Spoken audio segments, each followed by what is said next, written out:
সম্মানিত মুসল্লিবৃন্দ, রমাজানের উদ্দেশ্য নিয়ে আপনাদের সামনে খুতবায় আলোচনা করব ইনশাআল্লাহ। ওমা তৌফিকি ইল্লা বিল্লাহ, আলাইহি তাওয়াক্কালতু ওয়া ইলাইহি উনীব।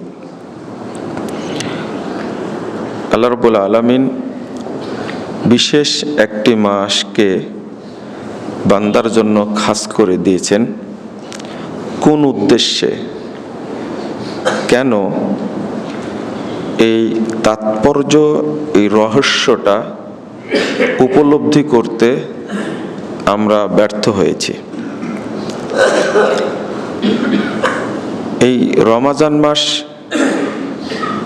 এটার মাসটা একটা আল্লাহর পক্ষ থেকে রহমত। প্রথমত এই মাসটাই একটা রহমত, কারণ যত কেতাব নাজিল হয়েছে আল্লাহর পক্ষ থেকে, সব কেতাব নাজিলের জন্য আল্লাহ এই মাসটাকে নির্ধারণ করেছেন। তার মধ্যে সবচেয়ে মুজিজাপূর্ণ শ্রেষ্ঠ কেতাব যেটা আমাদের নবীর উপরে আল্লাহ নাজিল করেছেন, আল কুরআনুল কারীম, সেটাও নাজিল হয়েছে রমাজান মাসে। আলহামদুলিল্লাহ। এই বিষয়টি আল্লাহ কয়েক জায়গাতে বলেছেন। মানে রমাজানটাই যে একটা রহমত, এইটা বোঝানোর জন্য একটা সূরা নাজিল করেছেন, সূরাতুল কদর। সূরা দুখানের মধ্যে বলেছেন ইন্না আনজালনাহু ফি লাইলাতিন মুবারাকা। সূরা বাকারার মধ্যে দুই জায়গায় বলেছেন শাহরু রমাদান আল্লাযী উনজিলা ফীহিল কুরআন। এই আয়াতগুলো নাজিলের মাধ্যমে আল্লাহ আমাদের বুঝাতে চেয়েছেন যে রমাজানটা উম্মাকে দেওয়া একটা রহমত। এর মৌলিক একটা উদ্দেশ্য আছে। এক নম্বর উদ্দেশ্য হলো তাকওয়া অর্জন করা, যেটা পুরো বছর একটা বান্দাকে, মুমিনকে পুরো বছর এই তাকওয়ার মাধ্যমে উৎসাহিত করবে। উদ্দেশ্য হলো গুরুত্বপূর্ণ, এটা একটা। দুই নম্বরটা হলো বান্দাকে সমস্ত পাপ থেকে মুক্ত করা। আগে পয়েন্টগুলো বলি, পরে আমরা একটু পর্যালোচনা করবো ইনশাআল্লাহ। তাহলে এক নম্বর বললাম তাকওয়া অর্জন করা। দুই নম্বর বান্দাকে পূর্বের যত পাপ, সমস্ত পাপ থেকে মুক্ত করা। তিন নম্বরটা হলো যে জাহান্নাম থেকে মুক্ত করা। আপনার আমার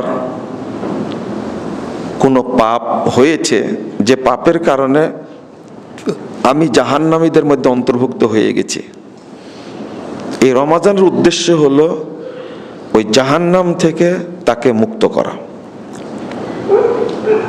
চার নম্বরটা হলো জান্নাত নিশ্চিত করা, যে এই মাসেই আমি জান্নাতটাকে নিশ্চিত করব যে কোনোভাবে। পাঁচ নম্বরটা হলো এই মাসের বরকত, রহমত, কল্যাণ লাভ করা। ছয় নম্বরটা হলো আমাকে সিয়ামটা এমনভাবে পালন করা যেন মৃত্যুর সাথে সাথেই আমি আল্লাহ রাব্বুল আলামিনকে দেখতে পাই। দুইটা চোখ বন্ধ হয়ে গেছে, সাথে সাথে আল্লাহ রাব্বুল আলামিনকে আমরা দেখতে পাবো। যত ইবাদত আছে তার মধ্যে আল্লাহকে দেখা, আল্লাহর সাথে সাক্ষাৎ করার জন্য স্পেশাল ইবাদত হলো সিয়াম। সেটা হলো রমাজানের সিয়াম। এটা সালাত না, যাকাত না, হজ না। আল্লাহকে দেখার জন্য স্পেশাল ইবাদতটার নাম হলো সিয়াম, যেটা আমরা সংক্ষেপে পর্যালোচনা করার চেষ্টা করব ইনশাআল্লাহ। আল্লাহ রাব্বুল আলামিন এই আয়াতের মধ্যে উল্লেখ করেছেন 183 নম্বর আয়াত, কুতিবা আলাইকুমুস সিয়াম কামা কুতিবা আলাল্লাযীনা মিন ক্বাবলিকুম লাআল্লাকুম তাত্তাকুন। আল্লাহ রমজান মাসকে দেওয়ার এক নম্বর উদ্দেশ্য তার কালামের মধ্যে তিনি উল্লেখ করছেন লাআল্লাকুম তাত্তাকুন, এর মাধ্যমে তোমরা অবশ্যই তাকওয়াশীল হতে পারবা। আমরা তাকওয়াটাই বুঝি না, তাকওয়াটা যে কি এই বিষয়টাই উপলব্ধি করার চেষ্টা করি না। আসলে তাকওয়াটা কি দেখেন, একটু চিন্তা করেন। রমজানে এত ইবাদত করি, আমরা সাহারি খাই, এটা কিন্তু ইবাদত। আমরা এই মাসে তারাবি পড়ি, তাহাজ্জুদ পড়ি, গুরুত্বপূর্ণ ইবাদত। তারপরে মানুষকে ইফতার করাই, এটা গুরুত্বপূর্ণ একটা আমল। কোরআন তেলাওয়াত করি, সাদাকা করি, তারপরে মানুষকে সহযোগিতা করি, ইতিকাফ করি, কদরের রাত্রি জাগি। কত ইবাদতের মধ্যে, এত ইবাদত অন্য মাসে নাই, কিন্তু এর ফলাফল হিসাবে আল্লাহ উল্লেখ করছেন লাআল্লাকুম তাত্তাকুন। মানে আপনাকে দিলাম অনেক কিছু, আর আপনি আমাকে দিলেন কয়টা? একটা, ছোট্ট একটা জিনিস দিলেন। কেন? তাহলে তাকওয়াটা সাধারণ কোনো বিষয় না, এটাকে এইটা অর্জন করতে হলে অনেক কিছু করা লাগে। তা এইটা তার প্রমাণ। আপনি তাকওয়াকে বুঝেন না প্রথমত, দ্বিতীয়ত তাকওয়াকে আমরা মূল্যায়ন করি না, তৃতীয়ত তাকওয়া যে একটা মানুষের মুক্তির অন্যতম একটা সোপান, সেই জিনিসটা আমরা গুরুত্ব সহকারে দেখি না। সামনে আসেন, সামনে আসেন, তারিখ সামনে দেব। তো আমরা একটা জিনিস উপলব্ধি করব আজকে সংক্ষেপে, যে তাকওয়াটা আমরা কি বুঝি। তাকওয়া দ্বারা রাসূলুল্লাহ সাল্লাল্লাহু আলাইহি ওয়াসাল্লামকে অনেক সাহাবী যখনই বলতেন আউসিনি ইয়া রাসূলুল্লাহ, আল্লাহ রাসূল একটু আমাকে ওসিয়ত করেন, তখন রাসূল সাল্লাল্লাহু আলাইহি ওয়াসাল্লাম প্রথম বলতেন উসিকা বিতাকওয়াল্লাহ, আমি তোমাকে আল্লাহ ভীতি অর্জনের ওসিয়ত করছি। এটা ওসিয়ত, নসিহত না। নসিহতটা আপনি চাইলে করলেন, না হলে না করলেন, কিন্তু ওসিয়ত যেটা, সেটা করতে কি আপনি পালন করতে বাধ্য। রাসূল সাল্লাল্লাহু আলাইহি ওয়াসাল্লাম বলছেন উসিকা বিতাকওয়াল্লাহ। এরপরে বলছেন ফাইন্নাহু রাসু কুল্লি আমরিন।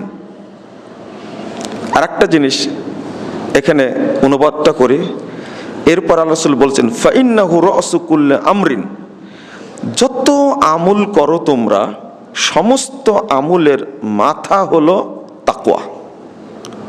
আপনি যে সালাত পড়তে আসছেন, যদি আপনার ভিতরে তাকওয়া না থাকলে এই সালাতটা কি বাতিল। আপনি সিয়াম পালন করছেন, সিয়াম আছেন আপনি, তাকওয়া বিহীন সিয়ামটা যদি হয় তাহলে সিয়ামটা কি বাতিল।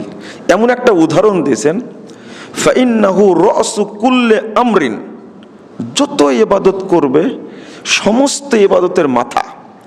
দেখেন, একজন মানুষকে দেখবেন কারো দুইটা হাত নাই, দুইটা পাও নাই, বেশি আছে, কিন্তু কাউকে দেখবেন যে দুইটা চোখ নাই, দুইটা হাত নাই, দুইটা পা আছে, কিন্তু বেঁচে আছে।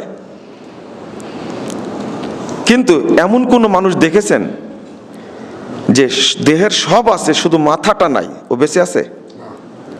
পৃথিবীতে কোনো প্রাণী নাই যে মাথাবিহীন বেঁচে আছে, থাকতে পারে না, কোনো প্রাণী নাই। রাসূল সাল্লাল্লাহু আলাইহি সাল্লাম বলছেন, ইবাদতের সাথে তুলনা করতে গিয়ে বলছেন, যেমন মাথাবিহীন কোনো প্রাণী বাঁচতে পারে না, ঠিক তাকওয়াবিহীন কোনো আমল আল্লাহর দরবারে কবুল হতে পারে না। ফাইন্নাহু রাসু কুল্লি আমরিন, কুল্লু আমরিন, কুল্লু আমর মানে কি? আপনি যত ইবাদত করবেন জীবনে, প্রত্যেকটা ইবাদতের সাথে তাকওয়া থাকাটা আবশ্যক, ফরজ থাকতেই হবে। আপনি সুবহানাল্লাহ বলছেন, এটা কিন্তু ইবাদত। এটা তাকওয়াবিহীন যদি বলেন তাহলে কি লাভ নেই। তাহলে এত ইবাদতের মাধ্যমে অর্জনটা শুধু তাকওয়া, তাকওয়াটা সাধারণ বিষয় না। তাকওয়ার দুইটা অর্থ। একটা হলো আল্লাহর ভয়ে যাবতীয় পাপ কাজ বর্জন করা, আল্লাহর ভয়ে আল্লাহর যাবতীয় নির্দেশ পালন করা, দুইটা। অর্থাৎ আল্লাহর ভয়ে সৎ আমল সম্পাদন করা, আল্লাহর ভয়ে অসৎ আমল বর্জন করা, এর নাম হলো তাকওয়া। এখন এইটা যদি উপলব্ধি না করতে পারি, যেমন একটা হাদিস আমরা ইমানের সাথে মিলিয়ে নিই, 35 নম্বর হাদিস সহিহ মুসলিম এসেছে। আল্লাহ রাসূল সাল্লাল্লাহু আলাইহি ওয়াসাল্লাম বলছেন, আল ঈমানু বিজওয়া সাবউনা শুবা, ঈমানের 70-এর অধিক শাখা আছে। আফজালুহা কাউলু লা ইলাহা ইল্লাল্লাহ ওয়া আদনাহা ইমাতাতুল আযা আনিত তরিক। অর্থাৎ এর মধ্যে সবচেয়ে উত্তম যেটা, সেটা হলো মুখ দিয়ে লা ইলাহা ইল্লাল্লাহ উচ্চারণ করা, আর সবচেয়ে নিচেরটা হলো, ছোটটা হলো রাস্তা থেকে কষ্টদায়ক বস্তু সরিয়ে ফেলা। আমরা যদি একটু চিন্তা করি, মানে লা ইলাহা ইল্লাল্লাহ মুখ দিয়ে উচ্চারণ করা ইমানের শাখা সমূহের মধ্যে শ্রেষ্ঠ শাখা, আর সবচেয়ে নিম্ন শাখা হলো ছোট্ট একটা কষ্টদায়ক বস্তু রাস্তা থেকে সরিয়ে ফেলা। এই ছোট্ট বস্তুর ফজিলতে বলছেন রাসূল সাল্লাল্লাহু আলাইহি ওয়াসাল্লাম, মান তুকুব্বিলাত লাহু হাসানা দাখালাল জান্নাহ। যে ব্যক্তি রাস্তা থেকে ছোট্ট একটা জিনিস ফেলে দিল, তার তো এক নেকি হলো। এই কথা বলার পরে বলছেন যে যার একটা নেকি কবুল হয়ে গেল আল্লাহর কাছে, সে ব্যক্তি জান্নাতে প্রবেশ করলো। আমি এটাতে বুঝাতে চাইলাম যে এই ইমানের ছোঁয়া যদি ছোট্ট একটা কাজে লেগে যায়, তাহলে ওটা কবুল হবে। আর একটা হাদিস আসছে, মান কানাত লাহু হাসানা দাখালাল জান্নাহ। যার একটা নেকি আল্লাহর কাছে পৌঁছে যাবে, থাকবে, অবশ্যই থাকবে, সে ব্যক্তিও জান্নাতে প্রবেশ করবে। আলহামদুলিল্লাহ। মানে ওই কাজটাও হতে হবে তাকওয়ার সাথে, ইমানের সাথে। এই জন্য দেখেন আমরা যে হাদিসটা বারবার অনুবাদ করি, মান সামা রমাযানা ঈমানান ওয়া ইহতিসাবা গুফিরা লাহু মা তাকাদ্দামা মিন যামবি। আপনি সিয়াম পালন করছেন, কিন্তু এর মধ্যে কি নাই? তাকওয়া নাই। এর মধ্যে মানে নেকির আশা নাই। নেকির আশা যোগ করেছেন কেন? যে ব্যক্তি নেকি পেতে চায়, অবশ্যই তাকে তাকওয়ার সাথেই সিয়ামটা পালন করা লাগবে। শুধু একটা হাদিস না, আপনি বহু আমলের সাথে আল্লাহ শর্ত করেছেন। কোনটা বলেছেন? ঈমানান বিল কলবি, অন্তরে ঈমানের সাথে যদি করে। একটা হাদিসে আসছে 6টা আমল যদি কেউ করে মা ঈমানিন দাখালাল জান্নাহ। 6টা কাজ যদি ঈমানের সাথে করে, সে ব্যক্তি জান্নাতে প্রবেশ করবে। তার মধ্যে একটা হলো ওযু যদি কেউ ঈমানের সাথে করে। মানে আমি এতক্ষণ বুঝাতে চাইলাম একটা বিষয়, প্রত্যেকটা কাজ আপনি করবেন কিসের সাথে? তাকওয়ার সাথে। তাকওয়ার সাথে করবেন। কেউ যদি তাকওয়ার সাথে ওযু করে, আল্লাহ তাকেও জান্নাত দিবেন। আল্লাহ যদি, কোনো ব্যক্তি যদি 5 ওয়াক্ত সালাত তাকওয়ার সাথে আদায় করে, ঈমানের সাথে আদায় করে, আল্লাহ তাকেও জান্নাত দান করবেন। এমনকি হাদিসের মধ্যে উল্লেখ করা হয়েছে, আল্লাহ রাসূল সাল্লাল্লাহু আলাইহি ওয়াসাল্লাম বলছেন, এই জুমার দিনে কেউ যদি ঈমানের সাথে, জুমার দিনে কেউ যদি ঈমানের সাথে আগে আগে মসজিদে চলে আসে, শুধু একটা আমলের কারণে আল্লাহ তাকে জান্নাত দান করবেন। সব জায়গায় শর্ত কি? তাকওয়া। এই জন্য আগে বললাম কথাটা, মাথাবিহীন যেহেতু কোনো জিনিস, কোনো প্রাণী বাঁচে না, তাকওয়াবিহীন কোনো ইবাদত আল্লাহর কাছে কবুল হবে না। 2 নম্বর, এই তাকওয়ার মধ্যেও শর্ত। তাকওয়ার মধ্যেও শর্ত কি? পাপ থেকে কি করা? মুক্ত করা। তাকওয়ার কত ফজিলত! আমরা হাই হুল্লোড় করি, মেলাই কথা বলি, আমার রুজি নাই, আমার টাকা পয়সা নাই, আমি দরিদ্র, আমি অসহায়, আমি চলতে পারি না, আমি গরিব।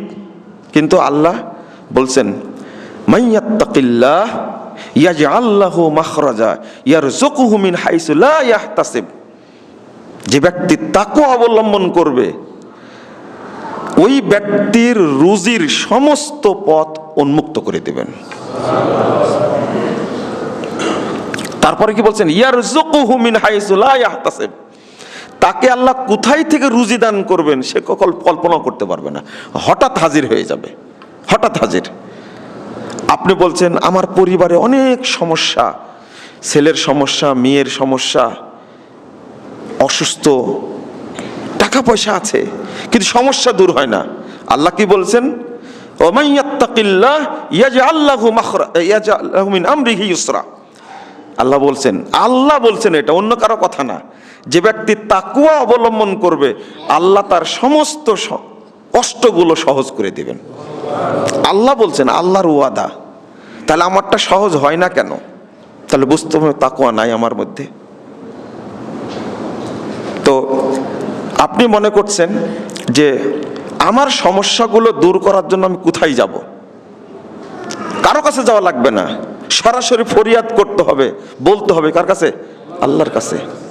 যার কাছে চাইলে বেশি খুশি হন, আর না চাইলে রাগ করেন। কোনো মানুষের কাছে যাইতে হবে না। মানুষের কাছে চাইতে যাবেন, ও রাগ করবে। একবার যাবেন সন্তুষ্ট থাকবে, দুইবার যাবেন, তিনবার যাবেন, চারবার যাবেন, আস্তে আস্তে অসন্তুষ্ট থাকবে। কিন্তু রাসূল সাল্লাল্লাহু আলাইহি ওয়াসাল্লাম বলছেন, আল্লাহ তাআলা বলছেন, বান্দা আমার কাছে যতবার চাই আমি তত বেশি খুশি হই। কিন্তু আমরা তো চাই না। আমি এখানে বলতে চেয়েছিলাম যে তাকওয়ার মাধ্যমে আল্লাহ পাপগুলো ক্ষমা করে দেন। 2 নম্বর পয়েন্ট, সেটা হলো রমাজান আমাদের কাছে এসেছে পাপগুলোকে ক্ষমা করার জন্য।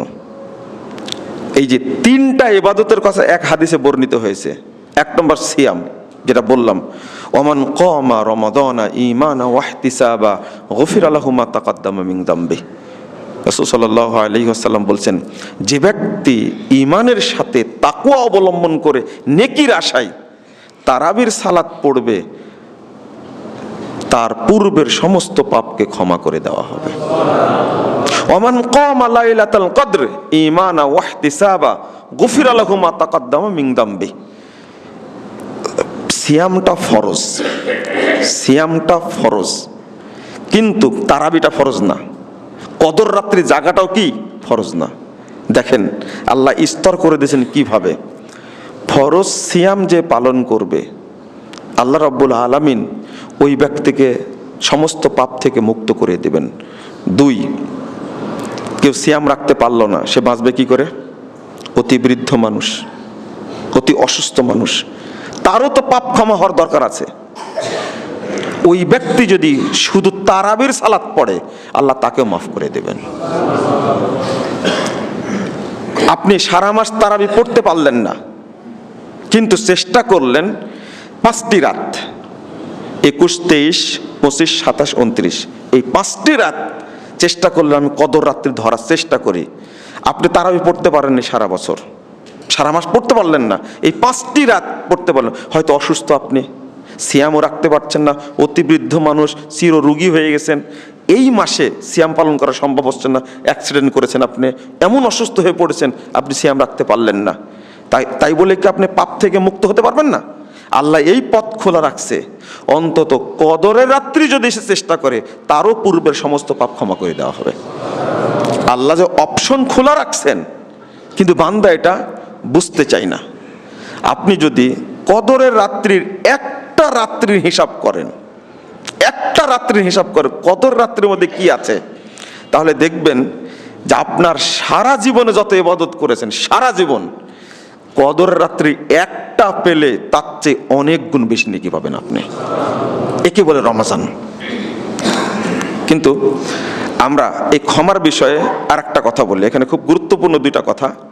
1 নম্বর হলো, আপনি যদি রমাজানকে কাজে না লাগান, রমাজান এসেছে আপনার কাছে রহমত নিয়ে, কাজে যদি না লাগান তাহলে এই রমাজান আপনার জন্য গজব হবে। কিন্তু আমরা কিন্তু শুধু রহমতি বুঝি, কিন্তু এই রমাজানটা যে গজব হবে উল্টাটা কেউ বুঝি না, বরং খুব কঠোর, বাক্যগুলো খুব কঠোর।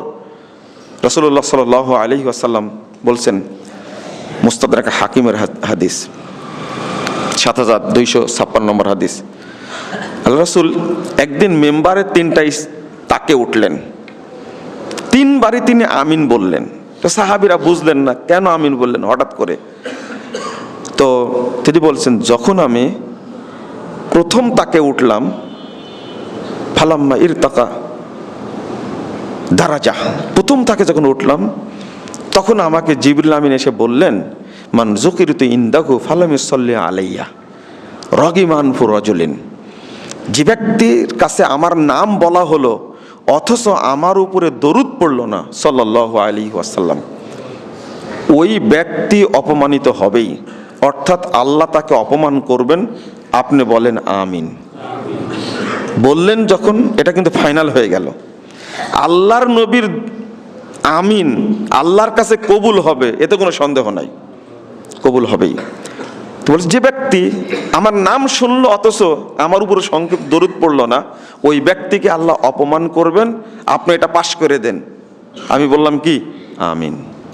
আল্লাহ রাসূল বলছেন, ফালাম্মা ইরতাকাইতুন আদ-দারাজা সানিয়া, আমি যখন দ্বিতীয় তাকে যখন উঠলাম, তখন আমাকে জিবরিল আমিন বললেন, বুগতান লিমান আদরাকা রমাদান, ওই ব্যক্তি ধ্বংস হোক, ওই ব্যক্তি অপমানিত হোক যে ব্যক্তি রমাজান পেল, সুম্মান সালাকা ওয়ালাম ইউগফার লাহ, রমাজান পেল, রমাজান চলে গেল, কিন্তু তাকে ক্ষমা করা হলো না, ওর পাপ ওর বোঝাতেই থাকলো, ওর পাপ ওর জীবনে থেকে গেল, ওই ব্যক্তিকে আল্লাহ অপমান করবেন, অপদস্থ করবেন, আল্লাহ তার উপরে গুসা হবেন।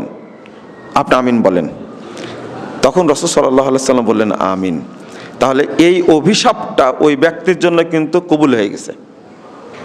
আপনি রমাজান আল্লাহ আপনার সামনে দিলেন, রমাজান পাওয়াটাই একটা বড় রহমতের লক্ষণ। অনেক ব্যক্তি রমাজান আগে মারা গেছে। সাহাবায়ে কেরাম রমাজান পাওয়ার জন্য, সালাফরা রমাজান পাওয়ার জন্য 6 মাস আগে থেকে দোয়া করতেন। বোঝাতে পারলাম না মনে হয়।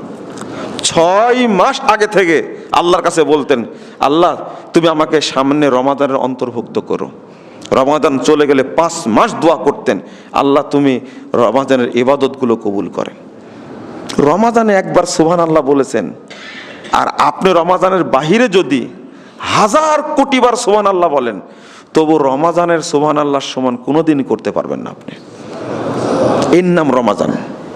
মানে আপনি একবার বললেন সুবহানাল্লাহ রমাদান মাসে, রাতে হোক আর দিনে হোক, আর রমাদানের বাহিরে যদি এই সুবহানাল্লাহ 1000 কোটি বার বলেন, তবু রমাদানের সমান সওয়াব আপনি অর্জন করতে পারবেন না।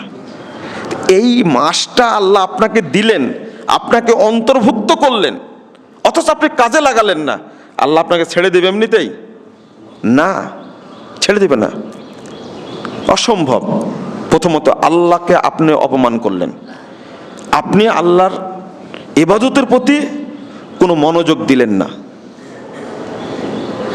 এই জন্য সাহাবা কেরাম, তাবেঈন ইজাম, তাবেঈন রমাদান চলে যাওয়ার পরে একটানা 5 মাস শুধু দোয়া করতেন, আল্লাহ তুমি রমাদানের ইবাদতগুলো কবুল করে নাও, ইবাদতগুলো কবুল করে নাও। রমজানের তেলাওয়াত, রমজানের সাদাকা, রমজানের সালাত, রমজানের সিয়াম, যত জিকির তাসবিহ করেছি সব তুমি কবুল করো। এটা দোয়া করতে সময় নিতেন তারা 5 মাস। তারা রমাদানকে বুঝতেন, তারা রমাদানকে গুরুত্ব দিতেন, কিন্তু আমরা রমাদানকে বুঝিও না, গুরুত্ব দিতে চাই না। আরেকটা হাদিস এসেছে তিরমিজির মধ্যে, রাসূলুল্লাহ সাল্লাল্লাহু আলাইহি ওয়াসাল্লাম বলছেন, রগিমান ফু রাজুলিন, ওই ব্যক্তির নাক মাটিতে ছেঁচড়ে যাক, অর্থাৎ ওই ব্যক্তি অপমানিত হোক, এটা আল্লাহ রাসূলের বদদোয়া। ওই ব্যক্তি লজ্জিত হোক, ওই ব্যক্তি ধ্বংস হোক, বুগদান, ওই ব্যক্তি ধ্বংস হোক। মান দাখালা আলাইহি রমাদান, যার কাছে রমাজান আসলো, যে ব্যক্তি রমাজানে প্রবেশ করব, ফালাম ইউগফার লাহ, অথচ তাকে ক্ষমা করা হলো না, আল্লাহ তাকে অপমান করুক, আল্লাহ তাকে ধ্বংস করুক, আল্লাহ তাকে অপদস্থ করুক, নাউজুবিল্লাহ। আপনি এতটা হালকাভাবে দেখলেন, রমাজান পাওয়ার পরেও যে ব্যক্তি সিয়াম রাখলো না, আল্লাহ তাকে এমন শাস্তি দিবেন। 1568 নম্বর হাদিস, মুস্তাদরাক হাকিমের মধ্যে এসেছে। এত কঠোর কথা এসেছে। এর আগে হাদিসটা অনুবাদ করি, আপনার নাসাইয়ের মধ্যে 2106 নম্বর হাদিস, রাসূল সাল্লাল্লাহু আলাইহি ওয়াসাল্লাম বলছেন, আতাকুম শাহরুন মুবারাকুন, তোমাদের মাঝে একটি মাস এসেছে, সেই মাসটা হলো বরকতপূর্ণ। এই বরকতপূর্ণ অর্থ কি? বরকতপূর্ণ অর্থ কি?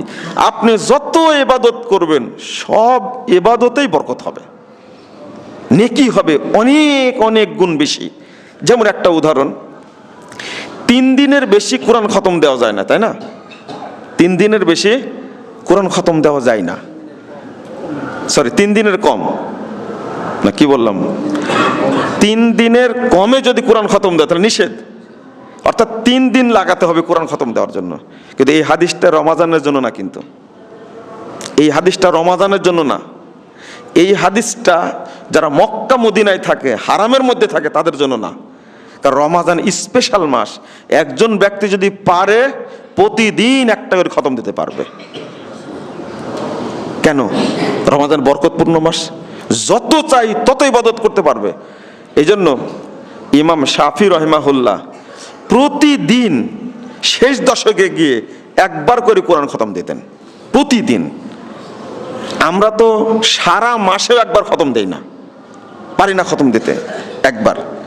উচিত প্রতিদিন, যদি এই যে আমরা হাদিসটা বুঝি উল্টা, 3 দিনের কমে তো কোরআন খতম দেওয়া যায় না, আপনি 3 দিনে খতম দিলেন কি করে?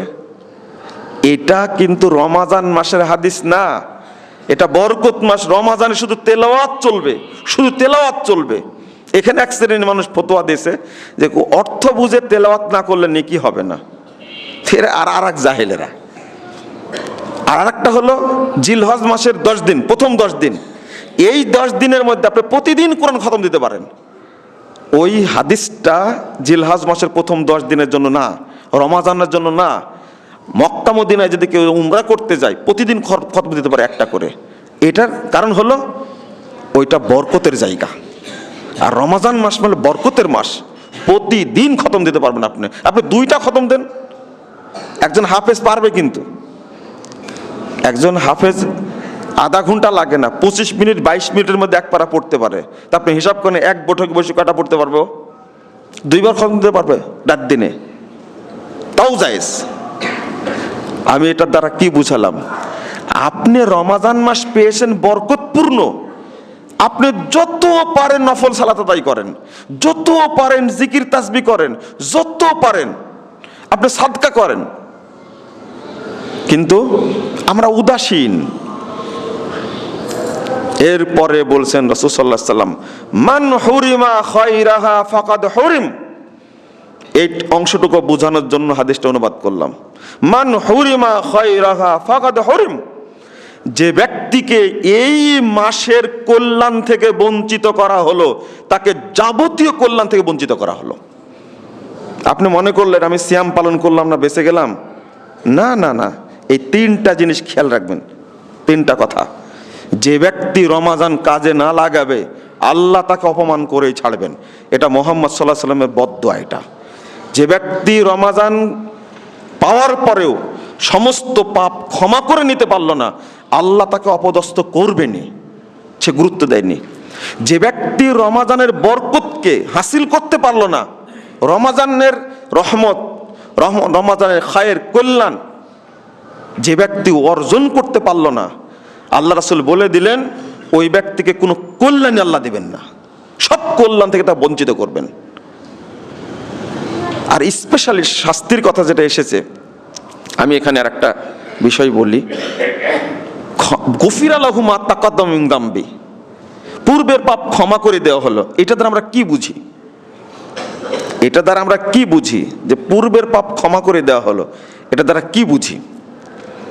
অর্থাৎ আপনার বয়স এখন 60 বছর, আপনি কি মনে করেন যে আপনার এই পাপের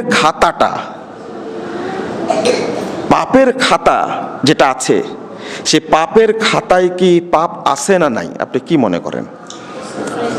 আছে। এই রমাজান চলে যাওয়ার পরে যদি মনে করেন পাপের খাতায় পাপ আছে, তাহলে আপনি রমাজান থেকে বঞ্চিত হয়েছেন। পাপ অনেক প্রকার, তার মধ্যে এক প্রকার পাপ আছে যেটা তওবা না করলে ক্ষমা হয় না। তৌবা না করলে ক্ষমা হয় না। তাহলে এই রমাজান মাসে আপনাকে ওই তৌবাটাও করতে হবে, এই জন্য রমাজান দিয়েছেন। আর আপনাকে রমাজান চলে যাওয়ার পরে ভাবতে হবে যে আমার খাতায় কোনো পাপ এখন নাই। আপনাকে নিশ্চিত করতে হবে এটাকে। আর যদি মনে হয় যে আমার পাপ আছে, অমুক পাপ একটা আছে, থাকতে পারে আল্লাহ হয়তো আমার পাপটা মাফ করেনি, যতদিন ধারণা থাকবে আপনার ওই পাপ ক্ষমার জন্য ততদিন আপনাকে ইস্তেগফার করতে হবে, তওবা করতে হবে।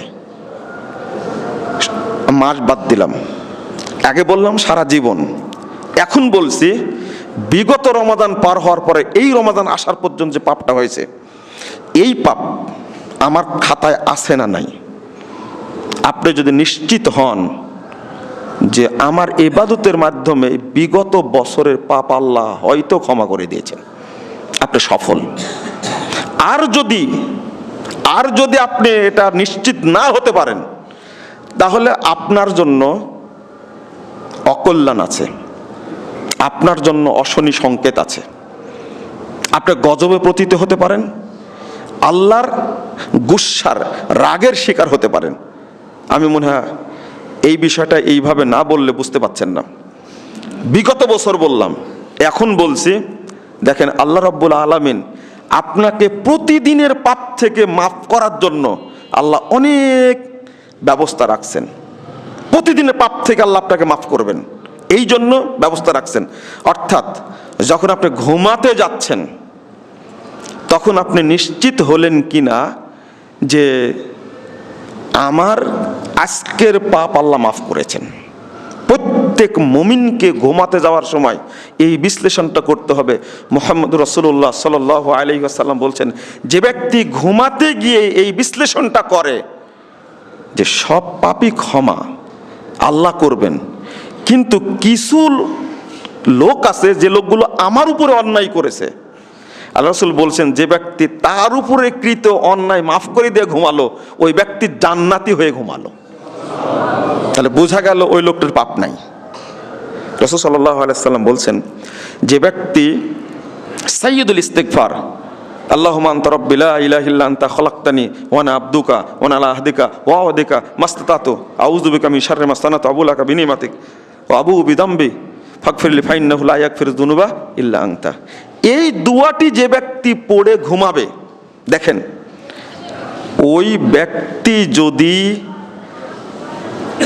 সকালে পড়ে সন্ধ্যার আগে মারা যায়, আল্লাহ রাসূল সাল্লাল্লাহু আলাইহি ওয়াসাল্লাম বলছেন ওই ব্যক্তি জান্নাতে প্রবেশ করবে। মানে এই দুয়াটি পড়ার মাধ্যমে সে সমস্ত পাপ থেকে কি হয়ে গেছে, মুক্ত হয়ে গেছে। সন্ধ্যায় পড়ে যদি ফজরের আগে মারা যায়, ওই ব্যক্তি জান্নাতে প্রবেশ করবে, কিন্তু শর্ত করা হয়েছে মিন কলবি ইয়াকিনান, একবারে অন্তর থেকে পড়বে। আপনি অর্থ বুঝে পড়ার চেষ্টা করবেন, ইনশাআল্লাহ আল্লাহ আপনাকে মাফ করে দেবেন। আর একটা ছোট্ট কথা এই পয়েন্টে বলি, সেটা হলো, একটা কথা সবসময় মাথায় রাখবেন, যতক্ষণ আপনার পাপ আছে ততক্ষণ আপনার কোনো দোয়া আল্লাহ কবুল করবেন না। কথাটা খুব ভালো করে কানের মধ্যে নেন। যতক্ষণ আপনার পাপ আছে ততক্ষণ আল্লাহ দোয়া কবুল করবেন না। তাহলে এই পাপ থেকে ক্ষমার জন্য কি করতে হবে? সারা দিনের হিসাব যদি করেন, আপনি এই সকালের হিসাবটা করলাম, ওযু করলেন আপনি, রাসূল সাল্লাল্লাহু আলাইহি ওয়াসাল্লাম বলছেন একজন মুমিন বান্দা ওযু করার সাথে সাথে ও ওই দিনের মতো পবিত্র হয়ে যায় যেই দিন তার মা তাকে জন্ম দিয়েছিল। এটা ওযু, এটা ওযুর কথা। এরপরে ওযু করার সময় কেউ যদি মুখে কুলি করে, তাহলে তার মুখের পাপগুলো আল্লাহ মাফ করে দেন। যে ব্যক্তি নাকের মধ্যে পানি দেয়, নাকের যে পাপ আল্লাহ সেই পাপ ক্ষমা করে দেন। যখন সে মুখমণ্ডল ধৌত করে, তো মুখমণ্ডলের যে পাপ ওযু করা মাত্র পাপ আল্লাহ ক্ষমা করে দেন। হাতের যে পাপ, হাত ধোয়ার মাধ্যমে আল্লাহ পাপগুলো ক্ষমা করে দেন। আপনি যখন ওযু করার পরে দোয়া পড়লেন, সুবহানাকা আল্লাহুম্মা ওয়া বিহামদিকা আশহাদু আল্লা ইলাহা ইল্লা আনতা আস্তাগফিরুকা ওয়া আতুবু ইলাইকা, যত পাপ হয়েছিল আল্লাহ সব ক্ষমা করে দিলেন। মানে ওযুর পরে এই দোয়াটা পড়া যায়। আপনি আরেকটা পড়েন, আশহাদু আল্লা ইলাহা ইল্লাল্লাহ ওয়াহদাহু লা শারীকা লাহু ওয়া আশহাদু আন্না মুহাম্মাদান আবদুহু ওয়া রাসূলুহু। রাসূল সাল্লাল্লাহু আলাইহি ওয়াসাল্লাম বলছেন তারপরে কি, আল্লাহুম্মা জাআলনি মিনাত তাওয়াবিন ওয়া জাআলনি মিনাল মুতাতাহহিরিন। আল্লাহুম্মা জাআলনি মিনাত তাওয়াবিন মানে কি, যারা তওবা করে বিদায় নিয়েছে আল্লাহ তুমি তাদের মধ্যে আমাকে অন্তর্ভুক্ত করে নাও। মানে আপনি এই দোয়াটি পড়ার মাধ্যমে সমস্ত পাপ মুক্ত হয়ে গেলেন। এরপর আল্লাহ রাসূল বলছেন এই দোয়াটি পড়লে তার জন্য জান্নাতের 8টি দরজা খোলা রাখবেন, যে কোনো দরজাতে জান্নাতে প্রবেশ করতে পারবে। মানে আল্লাহ আপনাকে ক্ষমা করছেন কিভাবে বলেন তো দেখি।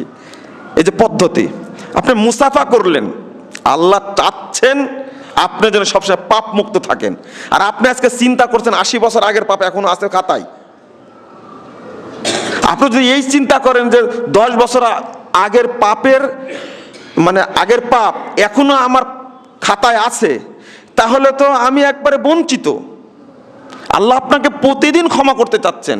দেখা হলো, মুসাফা হলো, আসসালামু আলাইকুম ওয়া রাহমাতুল্লাহ, আপনি বললেন ওয়া আলাইকুম আসসালাম ওয়া রাহমাতুল্লাহি ওয়া বারাকাতুহু। এরপর মুসাফা করলেন, পূর্বের যত পাপ উভয়ের পাপ আল্লাহ ক্ষমা করে দেবেন। শুধু মুসাফা, আমি বলছি শুধু মুসাফা। আল্লাহ আপনাকে সঙ্গে পাপ মুক্ত রাখতে চান। আর আপনি হিসাব করছেন, এখনো বলছেন যে 5 বছর আগের পাপ মনে হয় এখনো ক্ষমা করেনি আল্লাহ। না না না, আপনাকে প্রতিদিন ক্ষমা নিতে হবে। ঘুমানোর সময় মনে করতে হবে আজকের পাপ যা ছিল আল্লাহ হয়তো ক্ষমা করে দিলেন। যদি থাকেও তার সাইয়্যিদুল ইস্তিগফারের মাধ্যমে আপনাকে ক্ষমা নিতে হবে। আস্তাগফিরুল্লাহ আল্লাযী লা ইলাহা ইল্লা হুয়াল হাইয়ুল কাইয়্যুম ওয়া আতুবু ইলাইহি, এটা পড়তে হবে আপনাকে। এই ক্ষমা নেওয়ার জন্য এই রমাজানে রাসূলুল্লাহ সাল্লাল্লাহু আলাইহি ওয়াসাল্লাম সবচেয়ে বেশি সাদাকা করতেন। আল্লাহ রাসূল সম্পর্কে ইবনু আব্বাস রাদিয়াল্লাহু আনহু বলছেন, কানা আজওয়াদান নাস, মানুষের মধ্যে সবচেয়ে বড় দানশীল ছিলেন মুহাম্মদুর রাসূলুল্লাহ সাল্লাল্লাহু আলাইহি ওয়াসাল্লাম। ওয়া ইযা আদরাকা রমাদান, যখন রমাজান পেতেন, ও রাসূলুল্লাহ সাল্লাল্লাহু আলাইহি ওয়াসাল্লাম আজওয়াদু বিল খায়রি মিনার রিহিল মুসতারা, যখন রমাজান আসতো তখন তিনি বাতাসের গতিতে দান করে দিয়ে নিজের কাছে যা থাকতো সবই শেষ করে দিতেন। কেন? কেন? যত সৎ আমল আছে, যত সৎ আমল আছে তার মধ্যে পাপ ক্ষমার দিক থেকে 1 নম্বর কাতারে হলো সাদাকা। রাসূল সাল্লাল্লাহু আলাইহি ওয়াসাল্লাম বলছেন, তাবাহাল ইন্নাল আমাল তাবাহা, সব আমল এক জায়গায় প্রতিযোগিতা করে। আপনি তো একজন মানুষ, আপনার কিন্তু হজ আছে, আপনার সালাত আছে, আপনার যাকাত আছে, আপনার সিয়াম আছে, আপনার সাদাকা আছে, আপনি এই আমলগুলো করেন। তা আপনার আমলগুলো এক জায়গায় হয়ে পরস্পরে প্রতিযোগিতা করে। সালাত বলে যে আমি তোমাদের মধ্যে শ্রেষ্ঠ, সিয়াম বলে না আমি তোমাদের মধ্যে শ্রেষ্ঠ। রাসূলুল্লাহ সাল্লাল্লাহু আলাইহি ওয়াসাল্লাম ফাকালাতিস সাদাকা আনা আফজালুকুম, ফলাফল বের করে দিলেন, সাদাকা বলে তোমাদের চেয়ে আল্লাহ আমাকে সবচেয়ে বড় মর্যাদা দান করেছেন। তাহলে সব আমলের মধ্যে কোনটা বেশি গুরুত্বপূর্ণ? সাদাকা। কারণ হলো এখানে 2টা হাদিস। একটা হলো এই শব্দটা অন্য কোনো আমলের ক্ষেত্রে আল্লাহ বা আল্লাহ রাসূল ব্যবহার করেননি। একটা হলো সাদাকাতুস সির তুতফিউ গাদাবার রব, আর একটা হলো ইন্না সাদাকাতা লা তুতফিউ যুনুবা কামা ইউতফিউল মা'আন নার। রাসূল সাল্লাল্লাহু আলাইহি সাল্লাম বলছেন, সাদাকা পাপকে অনুরূপ নষ্ট করে দেন যেভাবে পানি আগুনকে সাথে সাথে নিভিয়ে দেয়। তুতফিউ শব্দের অর্থ কি জানেন? বাতি নিভিয়ে দেওয়া। এখন তার বাতি নাই, এখন কি আছে? এখন কারেন্ট আছে। আচ্ছা, একটা সুইচ অফ করতে কয় মিনিট লাগে? 1 সেকেন্ডে সুইচ অফ হয় না আরো কম লাগে? আরো কম লাগে। এমন একটা টাইম আসবে জানেন, ওইটাও টাইম লাগবে না, এটা রিমোটে হয়ে যায়, তাই না? আরো সহজ টাইম আসবে। মুহাম্মদুর রাসূলুল্লাহ সাল্লাল্লাহু আলাইহি সাল্লাম বলছেন, আগুন যেমন নিভে যায়, বাতি যেমন নিভে যায়, এরকম টাইমে ঠিক আল্লাহ রাব্বুল আলামিন বান্দার পাপকে সাদাকার মাধ্যমে তার চেয়েও দ্রুত টাইমে ক্ষমা করে দেন। মানে 1 সেকেন্ড লাগে বললেন আপনারা বাল্ব অফ করতে, কিন্তু বান্দার পাপ ক্ষমা করতে আল্লাহ এতটুকু সময় নেন না। আল্লাহ এত দয়ালু।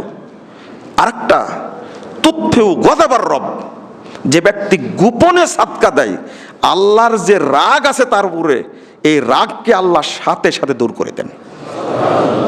3, আরেকটা শব্দ আসছে শুধু ক্ষমার জন্য, ইন্না সাদাকাতা লা তুৎফেউ আহলাহা সাহিবাল কবর। যারা কবরে আছে, শাস্তি তাদেরকে ধরেছে, দাউ দাউ করে আগুন জ্বলছে, সাদাকা দেওয়া মাত্রই এই 1 সেকেন্ডের মধ্যে কবরের আযাব সাথে সাথে আল্লাহ মাফ করে দেবেন। এই 3টা হাদিসে তুৎফেউ শব্দ ব্যবহার হয়েছে, অন্য কোনো আমলের ক্ষেত্রে তুৎফেউ শব্দ ব্যবহার হয়নি।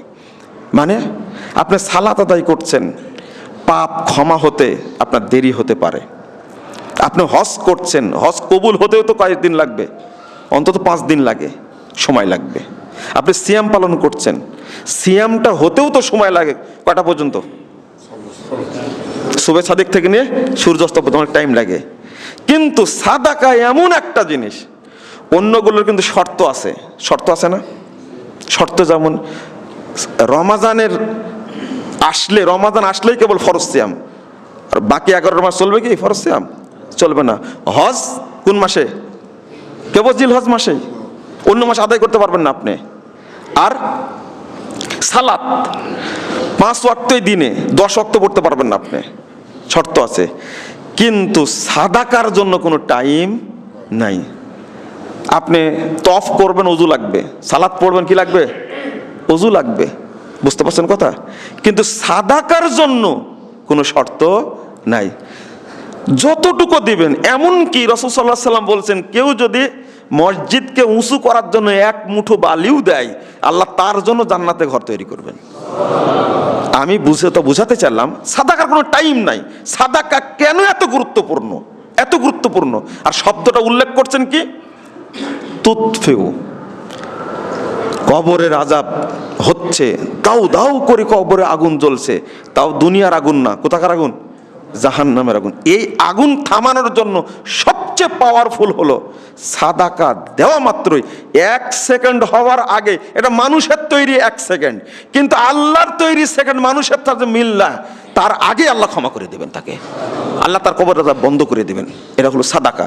আমি বুঝাতে চাইলাম, এই কথাটা বললো, এই পয়েন্টে বুঝাতে চাইলাম যে আপনি যখন মানে ক্ষমার পথ বাছাই করে নেবেন, তখন আপনাকে সাদাকা করতে হবে, সিয়াম পালন করতে হবে, নফল সিয়াম পালন করবেন, কোরআন তেলাওয়াত করবেন, এতিমকে খাওয়াবেন, দরিদ্রকে দান করবেন, মিসকিনকে দিবেন। ক্ষমার পথ আপনাকে খুঁজে বের করতে হবে। এখানে আর একটা হাদিস বলেই আমি শেষ করে দেব ইনশাআল্লাহ। মুহাম্মদুর রাসূলুল্লাহ সাল্লাল্লাহু আলাইহি ওয়াসাল্লাম বলছেন, মুস্তাদরাক হাকিমের মধ্যে হাদিসটা এসেছে, 1568 নম্বর হাদিস। রাসূল বলছেন যে 2 জন লোক আমার কাছে আসলেন, আসার পরে আমাকে নিয়ে গেলেন, ফাআতানি বিজাবালান ওয়ারান, একটা বিশাল উঁচু পাহাড়ের কাছে নিয়ে গেলেন, নিয়ে যে বলছেন, ইসাদ, উঠেন আপনি। তখন আমি বললাম, ইন্নী লা উতিকুহু, আমি তো উঠতে পারবো না, এত উঁচু পাহাড়ের উপর উঠবে কি করে? তখন তারা 2 জন বলছেন, ইন্নাসা নুসাহিলু লাক, আপনাকে সহযোগিতা করছে, আপনি উঠেন। তখন ফাসাইত, আমি উঠে গেলাম, তারা সহযোগিতা করলো। ফাসামিতু বিআসওয়াতিন শাদীদা, সেখানে দেখছি বিকট শব্দ শুনতে পাচ্ছি, আহাজারি, আহাজারি শুনতে পাচ্ছি। আমি জিজ্ঞেস করলাম, মা হাযিহিল আসওয়াত, এটা কিসের শব্দ বলো তো? তখন তারা আমাকে বলল, সাউতু আহলিন নার, জাহান্নামের মধ্যে লোকেরা পুড়ছে, পুড়ানো হচ্ছে, তারা যে চিৎকার করছে, আহাজারি করছে, সেই শব্দটা আপনি কানে শুনতে পাচ্ছেন। অতঃপর তারা আমাকে নিয়ে আসলেন এমন এক জায়গায়, যে ফাআতানি বিকওমিন মুআল্লিকিনা বিআরাকিবিহিম মুশাক্কাকাতুন আসদাকুহুম তাসিলু আসদাকুম দামান।